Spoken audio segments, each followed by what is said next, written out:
America में नवंबर में होने वाले मुख्य चुनावों से ठीक पहले उम्मीदवारों के लिए चुनाव जारी है। ताजा जानकारी ये मिल रही है कि अब तक जो बाइडेन समर्थित 4 प्रतिनिधि चुनाव जीत चुके हैं, यानी कि इन 4 उम्मीदवारों का टिकट नवंबर के चुनावों के लिए फाइनल है। और ताजा स्थिति यह है कि फिलहाल जो बाइडेन के 4 प्रतिनिधि समेत कुल 267 प्रतिनिधि आगे चल रहे हैं। वहीं डोनाल्ड ट्रंप की बात की जाए तो उनके 273 प्रतिनिधि अपनी अपनी सीट्स पर आगे चल रहे हैं, यानी कि अब तक की जो तस्वीर सामने आई है वो ये बताने के लिए काफी है कि मुख्य मुकाबला इन दो के बीच ही होने वाला है। दो बड़ी तस्वीरें आपके सामने। तो बड़े सवाल, जो बाइडेन क्या रहेंगे बरकरार या फिर डोनाल्ड ट्रंप की होगी वापसी। लगातार चुनाव जारी है, ऐसे में जो बाइडेन के जो प्रतिनिधि हैं वो अपनी अपनी सीटों पर आगे चल रहे हैं। डोनाल्ड ट्रंप भी कड़ा मुकाबला उनके प्रतिनिधि जो बाइडेन के प्रतिनिधियों को देते हुए नजर आ रहे हैं। जो मुख्य मुकाबला है वो जो बाइडेन और डोनाल्ड ट्रंप के प्रतिनिधियों के बीच में नजर आ रहा है। तो अमेरिका में सुपर ट्यूसडे का जो मुकाबला है वो जारी लगातार है। प्रणय उपाध्याय जुड़े हुए हैं ज्यादा जानकारी के साथ। प्रणय, सबसे बड़ा सवाल, जो बाइडेन रहेंगे बरकरार या फिर डोनाल्ड ट्रंप की वापसी होगी?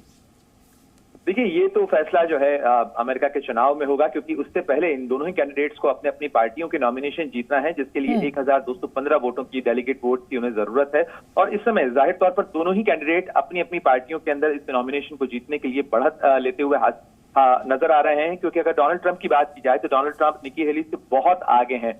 और आज सुपर ट्यूसडे की अगर बात की जाए तो 15 स्टेट्स में से 8 स्टेट्स के जो डेलीगेट्स हैं वो डोनाल्ड ट्रंप के खाते में गए हैं। वहीं अगर जो बाइडेन की बात की जाए तो उनके पास भी क्लियर बहुमत मिलता हुआ इस समय नजर आ रहा है। खासतौर पर अगर नॉमिनेशन की बात की जाए, जो बढ़त उन्हें चाहिए थी वो उनके पास कंफर्टेबल मेजॉरिटी के साथ में मौजूद है।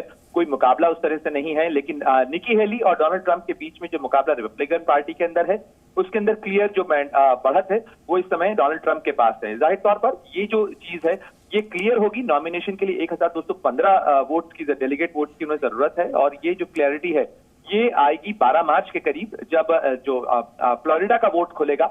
हालांकि अगर उसके पहले अगर इनके पास वो नंबर कंप्लीट हो जाता है तो 1215 का जो डेलीगेट वोट है उसकी उन्हें जरूरत है 2500 में से। तो इस तरीके से ये एक बड़ा नंबर कहा जा सकता है। इस समय डोनाल्ड ट्रंप सिक्योर करते हुए नजर आ रहे हैं सुपर ट्यूसडे में। और जिस तरीके से कल भी हम लोगों ने चर्चा की इस बारे में, प्रणय, इन तस्वीरों पर नजर लगातार है। अमेरिका में सुपर ट्यूसडे की वोटिंग जारी, लगातार जो इनपुट्स आते रहेंगे जी न्यूज साझा करेगा, हम लौटते रहेंगे। डिटेल्स के लिए, अपडेट्स के लिए प्रणय आपके पास, शुक्रिया आपका।